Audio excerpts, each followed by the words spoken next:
Hello my friends and welcome back. Thank you very much for being with me again today.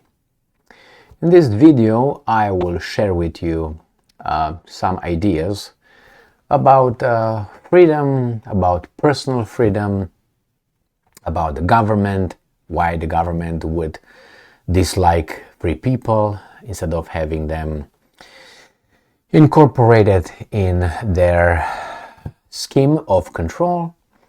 And since it's already nighttime, my favorite time of thinking, it's raining beautifully outside,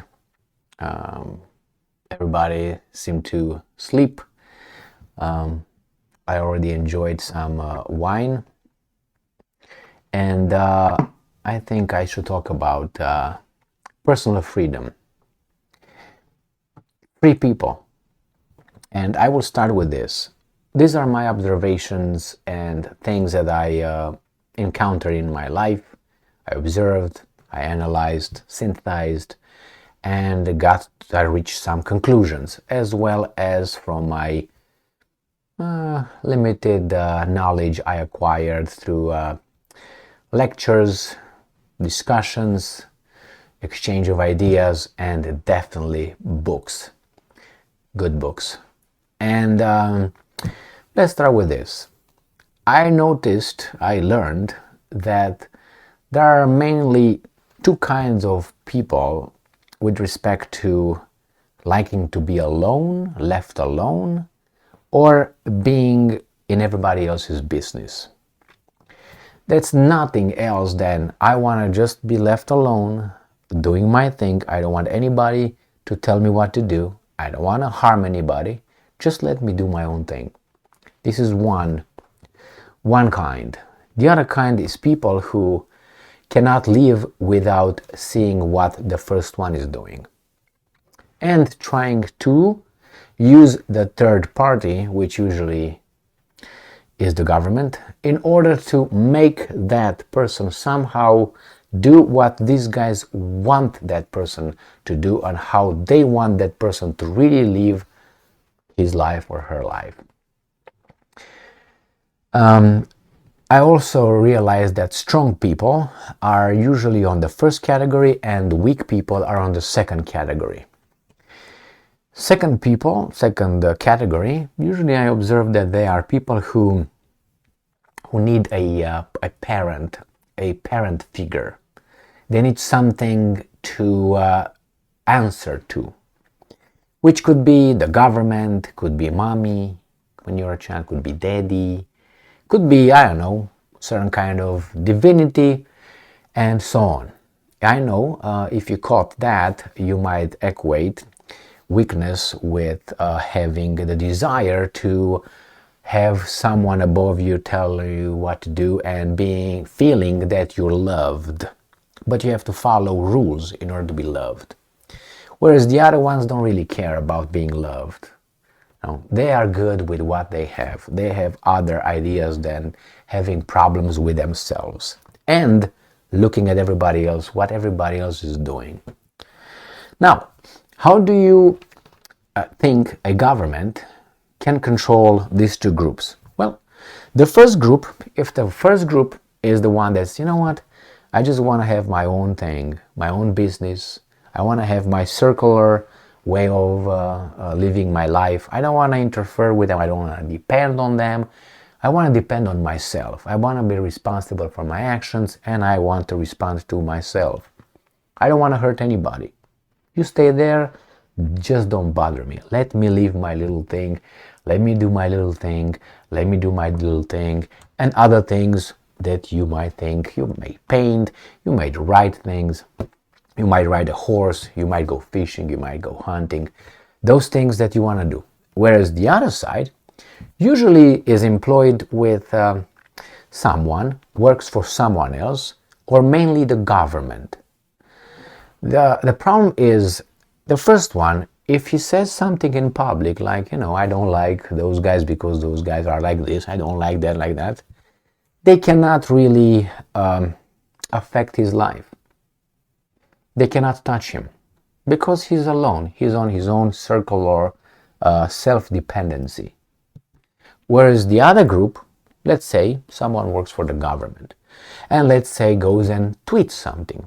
Let's say not as an, during the work time. Let's say he says something that his employer doesn't like about the society, not about the job.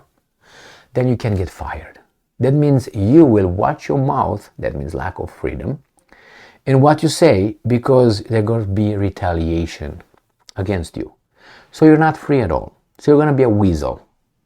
You don't have the power to be like the first one and say, you know what, I will try to do the thing on my own. I don't want to depend on anybody because I don't want anybody to tell me what to do. Well, that requires courage, strength, order, discipline, self-discipline, and you take chances. But the rewards are great. You can be yourself more than the first person who has to go to meetings, has to behave in a certain way, has to shut up, is not a free, real person, is a fake one, a phony. The problem is, this person will always envy the first person and will see the first person as a threat. Why? Because in his little being, in his genes, it feels that those are better, stronger. So, the government, which one do you think the government likes more? I'm talking about the government, the guys who want to control and want to be in charge. They don't want to solve your problems or stay out of it, just want to make sure that you're not attacked by foreigners and just uphold the Constitution. No, that's not the duty that they see fit. They see fit in telling you what they prefer to be done, and you gotta do it. But they have to somehow make you do it. But if you don't work for them, you see, a big weapon is gone. If you're not working for someone else that the government can force fuck you up, then again, they lose power. And the weasels that are trying to hurt you, they cannot touch you. Imagine that you don't work for anybody. You can say almost anything you want within legality, which is don't make threats, don't instigate violence. You can, even be a bad dude. You can be very unpopular. You can be unkind. You can be a prick. You can be whatever you want. Verbally, you can even hate if you want, I guess. No? People might not like it, but I don't think it's illegal to say, I don't like you at all. And I tell you why. Because I know you're like this or like that. I don't think that's illegal yet. All right? So you can say that. You can be yourself. You can be a prick if you want. You can be a nice guy. You can be whatever you want in the legal terms. The other ones cannot. Why? Because it seems like once they get out of the 8 hours, right, of work, they're not free individuals. They still depend on whatever they say in their free time could affect them. Their employer can hurt them, or the government can hurt them. So are you defined by being an employee of a company, a company, or the government, or you're defined by being a free person, first and foremost? Well, it seems like you tend to be first an employee, a property of someone else or another entity, since you can't say whatever you want once you get out. It sounds like that little badge that you have with where you work. That is more important, and you can't throw it away. When you have sex, if you have sex in a certain kinky way, that might affect your employment. Can you believe that? Or if you say something that, I don't know, the employer might not like it, and it's not the employer's business to like it or not, you can get affected. You can get fired. So how are you free? So certain things are upside down. Like, for instance, the banking system. We, humans, can live without banks. We form the banks. All right? We say, okay, the banks could help us, make certain things easier. All right? Like, first, keep our money safe instead of keeping them in my sock or in my underwear or under my pillow. Okay? Even if I have a it's sometimes I do this and they stay unattended. So that was the first beginning of the banks. Keep my money and you're going to give it to me back whenever I want. Well, things changed. Now the banks seem to be the ones that control us instead of us controlling them. And how can you figure that out? Now you tell me, you have a body, I'm assuming. Do you think that this finger is more important than the rest of the organism? I tell you no. Like, let's go religiously a little bit. Do you think a rib is more important than the whole organism? Which is more important, the organism or the rib? Well, the answer is clear. The organism. Why? Because of the value. Oh my God, yes. You can take my rib out. You can take 5 ribs out of my body, not only 1. And I'm still gonna be living a great life. But if you take those 5 ribs out of my body, they're dead. They can't survive without me. I can survive without them. I can survive without a bank. My business can survive without a bank. If tomorrow there's not going to be any banks, we can still going to go on just fine. Maybe not that easy, but we're going to survive. We're going to do just fine. But imagine tomorrow there will be no businesses and no private citizens. What do you think the banks will do? They're going to be dying.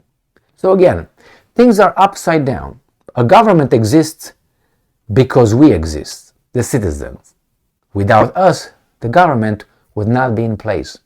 So again, that shows as just a basic, conversation, ideological, philosophical, who is in charge or who should be in charge? What is more important than the other one? In a business is formed by human beings. Again, a business without human beings is zero, cannot exist. Human beings without a business can exist. Look at the peasants. They didn't have a business. They just went and I'm gonna plant a little bit more. You didn't have a bank. You didn't have a business to hire you. You were independent. Just go back about, let's say, 200 years. You were somewhere, your own little plot of land, with your unregistered weapons that you had, whatever weapons you wanted, how much ammunition you had. It didn't matter how tall you were, anything. You just had. And let's say it was a guy coming to your property and would talk to you. You're free to do whatever you want. Get out of here. Do that now. You could defend yourself. You didn't need all those regulations. You are freer than now. So, my friends, try as much as you can to be free and try to depend on other things as little as possible. Someone said a bad guy, not a bad guy, he's not a bad guy, he's considered a bad guy by some, but he's adored by others, an intellectual. And he said that in his quest for truth and his little activism, he said, I lost some people when I chose this route, but believe me, I gained so many others that I didn't believe they were there. And he said, the value of the second ones that I acquired, versus the ones that I lost, it's not even close. Then he says, the satisfaction of what you acquired, the value versus what you lost, is worth it 100%. So don't be afraid to be called this, called that, all that. You have to be cautious, prudent. It used to be one of the 4 ancient Greek virtues: prudence, moderation, courage, wisdom. But always courage was the first one. Why? Because without courage, you're not going to act. You're not going to move. You're going to be paralyzed. So with courage, you start doing things. You have to have courage to be moderate, right? To be prudent, to be courageous. You had to be what? Well, courage, as someone said, and I agree with that person, it was a bad guy. He said, courage cannot really be acquired. Somehow, courage comes from within. and he said something about as you can't make out of 100 cowards, you can't bring any courageous policy, therefore that's how you can't make a this from something. The second part, that doesn't matter, the first one is important. Anyway, people who read probably know exactly who I'm talking about. And I don't care about the person, I care about the ideas. Because you don't have to be a saint in order to say something smart and something valid. Unfortunately, if I would go to work and whether I would say, you know what, I would cite this guy. He said this, and that would be a valid point. I can get fired.